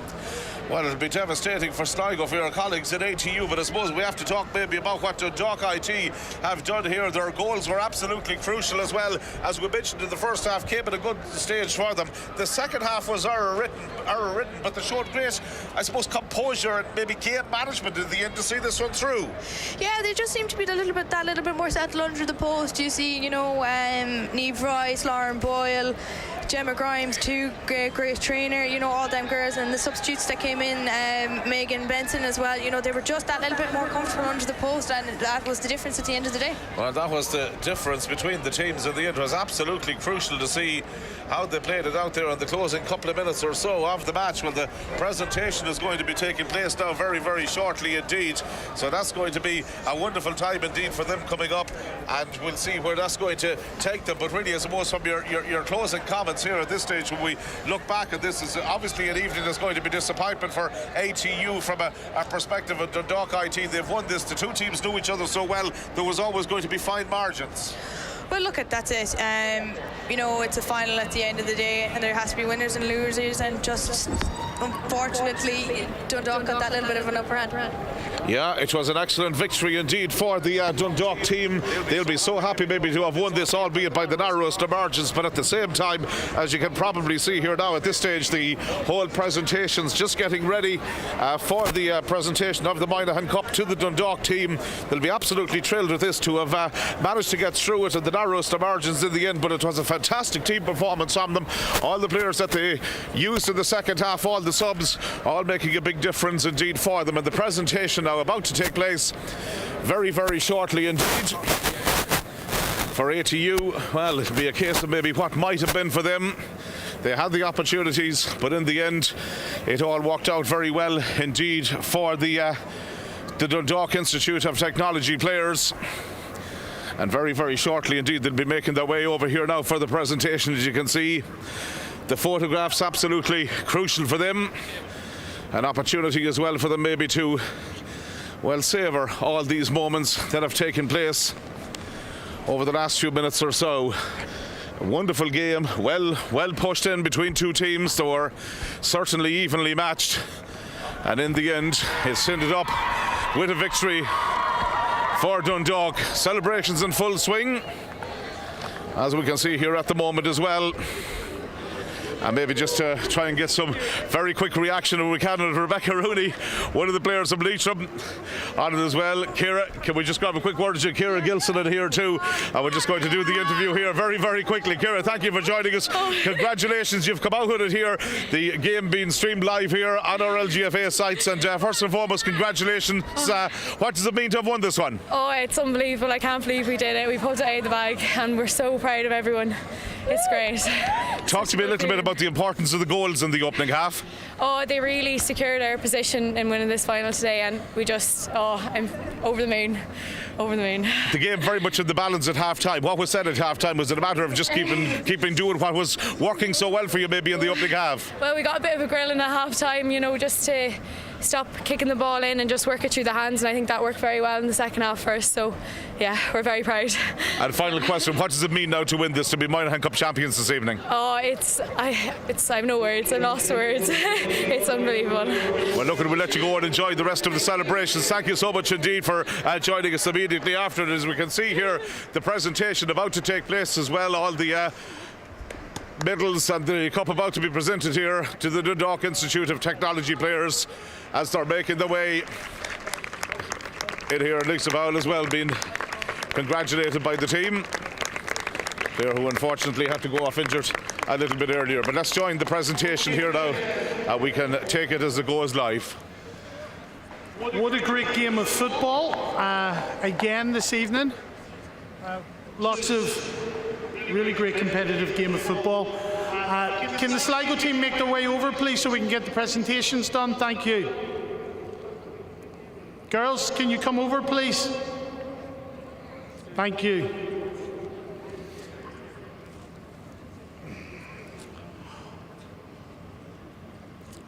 Just on behalf of the HEC, I want to thank our sponsors, Yoplait, who have continued to invest in our game in third level colleges around the country. And without their investment, we wouldn't be where we are today. And so I just want to publicly thank them. I also want to thank the Connaught Centre of Excellence. Today, with the weather, we have had to readjust. And I just want to say a massive thank you to John Prenti and Kurt for all of the work that they put in to making today possible for us. Our host, ATU, for the work that they've put in today behind the scenes and volunteering. Thank you for all of the efforts that have made today possible. We really appreciate it. I suppose one of the great things about giving out this cup is the man that this cup is named after is actually here with us this evening. And Con Moynihan, who is the president of Connaught LGFA, will be presenting the player of the match to Lauren Boyle, number 10, DKIT.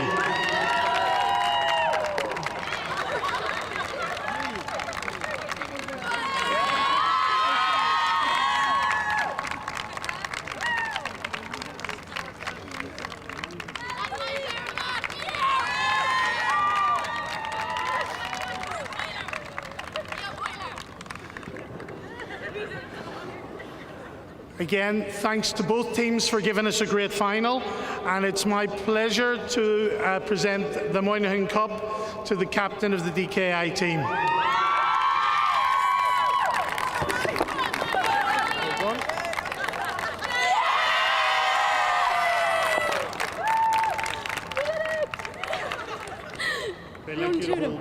Oh God, I'm not very good at this. Look, just a huge thank you to Sligo for turning up today. It's a completely different game we had against you a couple of weeks ago, and he's really put us to the test. And truth be told, I think it was the toughest game we both played all season. So very well done to Sligo. Can we just give them a big round of applause, please? No. Thanks. And then as well, it could be any one of those 26 girls standing up here receiving this on behalf of DKIT. It's an honour to represent them. I have to thank Carl and Jack for putting us to our works over the last number of months since October, and especially Carl. I've had him since 2019, and he's obviously believed in me in that time to make me captain this year. So thank you very much again to ladies HEC and ladies Gaelic football. We wouldn't be here without you. It's an honour to be here today holding the Moynihan Cup. So we did it!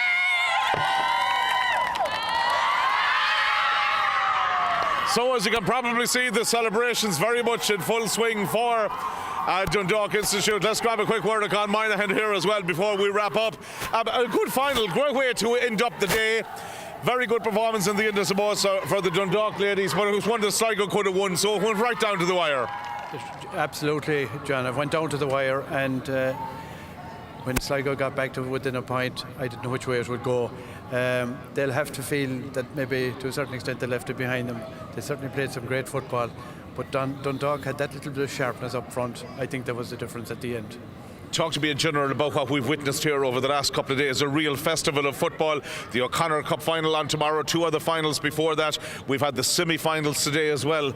This has been some week of ladies football here at higher education level. Absolutely, I think it's fantastic. And I mean, higher education football is a great ad for ladies football.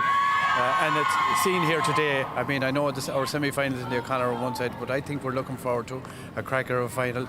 I've seen all the other finals, and they've been fantastic. Some of them touch and go, but for ladies football, fantastic. And what can I say? The weather didn't beat us today, and I think that was so important, because I think everyone was worried what would happen if, but there was no if. I mean, fantastic setup here. Compliments to everybody involved. But I think ladies football, HEC are the winners today. Yeah, there's no doubt about it. Some fantastic facilities here as well. Obviously, we've got the Giles and the Lynch Cup finals on tomorrow. You've touched on the O'Connor Cup final. It's going to be some day again here at the in the Connacht GA Dome tomorrow, the University of Galway Connacht GA Dome. We can't wait for it. Oh, absolutely, and I can't wait for it. I think we'll have 3 good finals tomorrow. I've seen. I won't say I saw all the semi-finals, but I saw most of them trying to go between pitches here and there. But certainly I'm looking forward to 3 very good finals, and I think that's what we'll have, and that's what people will be looking forward to. So the best of luck to all the teams, and I want to congratulate all our winners so far. Well done, Con. Always an absolute pleasure. Yes, it's been some day here.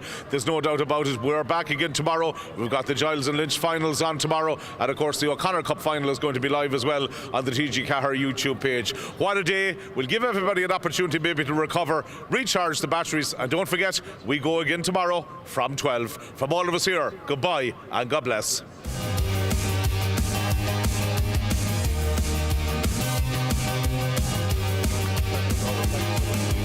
Thank you very much. Well, now, happy. Good. So you've only ever competed against each other? Yeah. God, so far you're getting on very well. So I'll write my name, durable, and then I'm going to stand next to the wall. And how do you manage, say, your nutrition with college? Because you're so busy. I feel like you're the busiest women in the country. You're juggling about a million things. Yeah. Is someone going to teach me something? We'll try. Do I have any hope? We've got practice, yeah. Okay, I think we have a bit of work today. We'll be back another day. Anybody can do this at home. I want to see how good you are at explosive jumping. Put my reach. I'm going to put your heels against the wall. 1, 2. Turning. Okay, ladies, let's go.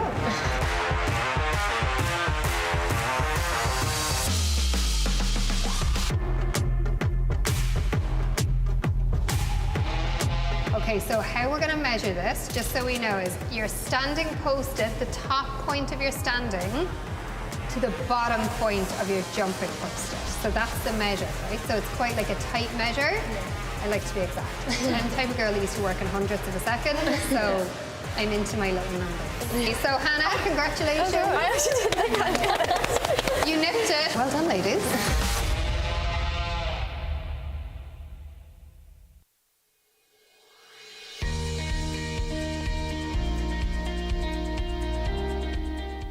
John, we're here in the incredible NUI Galway Connacht GA Air Dome. Can you tell me how this facility came to be?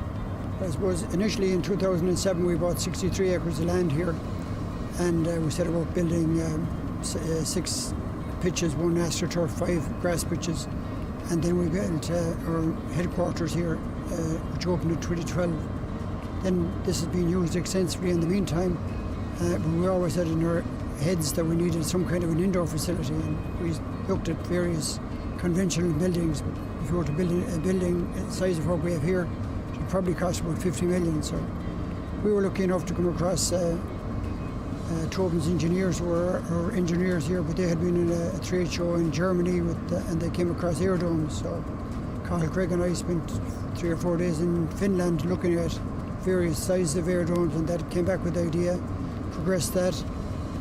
We're lucky enough to meet up with somebody involved in Sligo Leader Partnership, and they came with the idea to us of getting funds from the Rural Regeneration Fund under the Community and Rural Affairs Department, and we're lucky enough to get 2.1 million there, which set us up to be where we are now. It's all about games, developing this games opportunity for youths and adults and kids in particular. It's when you were coming in here today, you saw kids out there kicking football.